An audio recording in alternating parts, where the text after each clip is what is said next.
بسم الله الرحمن الرحيم. النهارده هنتكلم عن آخر حاجة في if وهي الternary operator أو بنقول عليها برضه short if. طيب، المرة اللي فاتت اتكلمنا عن الif والelif وده طبيعي. طيب، لما الternary operator أو الshort if هي وظيفتها إيه؟ أنا لو جيت مثلا قلت الnum1 بيساوي مثلا 10، وجيت قلت له الnum2 بيساوي مثلا 5، وعايز أقول له لو الnum1 أكبر من الnum2 تمام اعمل لي كذا بس. تمام، يعني الshort if دايمًا بابقى مختار الif والelse، ما ينفعش أحط فيها الif. تمام. طيب أنا عايز أقول له إيه، كأني باتكلم English بالضبط، ما باعملش أي حاجة غير كده. هاجي أقول له print اطبع لي، عايزها تطبع لي إيه. تمام، مثلًا هاقول له مثلًا آآ خلّيني كده أدّي له الnum1 وبعد كده أقول له إيه، الرسالة بتاعتي is greater than number 2. تمام.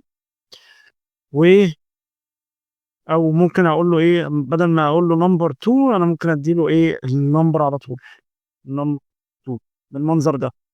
طيب إمتى هتطبع لي ده؟ أنا لو جيت عملت run لكده إيه اللي هيحصل؟ هو يطبع لي 10 أكبر من إيه 5. طيب لو غيّرت هنا مثلًا لديّة ل15 بالمنظر ده وعملت run برضه هيطبع لي إيه، إن ال10 أكبر من ال15. طب إزاي؟ مش logic. طيب فإحنا بقى بنيجي نحط إيه الstatement بتاعتنا، إمتى؟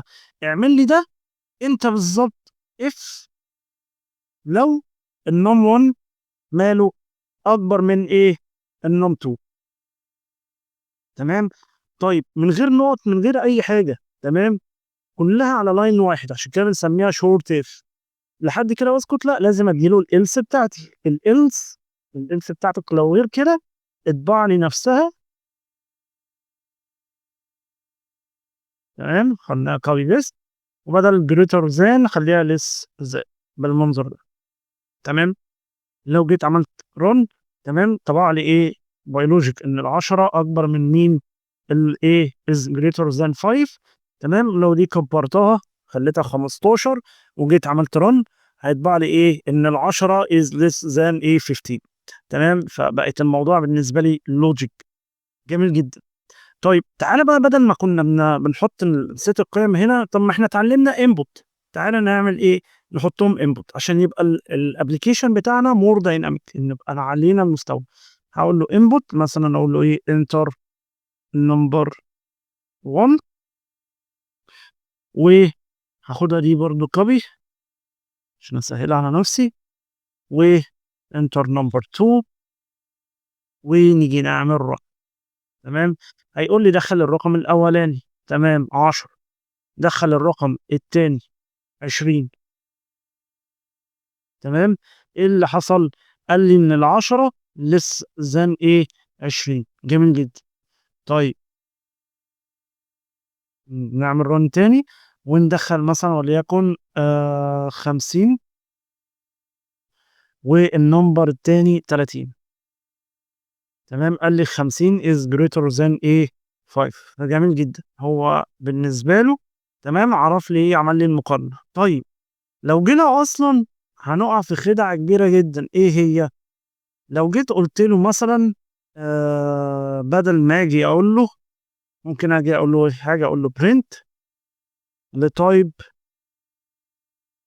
of number 1. قُلنا الtype أخدناه المرّة اللي فاتت علشان اللي أنا أكشف بيها الdata type بتاعتي. طبيعي يعني هتقول لي أنت عملتها ليه؟ ما أنا كده بادخّل integer فهيتكتب integer. جميل جدًا. لمّا آجي أعمل run هاجي أكتب 10، 50.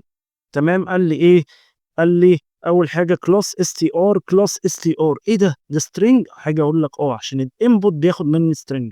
طب أنت عايز تحوّلها، أقوم محوّلها إيه الdefault بتاع string أحطها ما بين أقواس الinput كلّها وأحط قبلها إيه integer. تمام، اختصار للint. وهنا برضه نفس الفكرة، أقواس، أقواس وأحط قبلها إيه integer بالمنظر ده. لو جيت عملت run اديت له 10، 20 هيقول لي less، بس هي بقت class integer، فأنا لازم أول ما آجي أعمل الinput تمام، أحُط عشان أعرّفه اللي جاي لك إيه، سواء كان boolean أو سواء float أو أيًا يكن الdata type بتاعتي، فأنا أحوّل الinput عشان by default بيحسبها لي بstring. إن شاء الله هينزل sheet نحلّه أو problem solving نحلّه عن الif تمام، وممكن تشاركوني بالحل على جروبات الدعم، والسلام عليكم ورحمة الله وبركاته.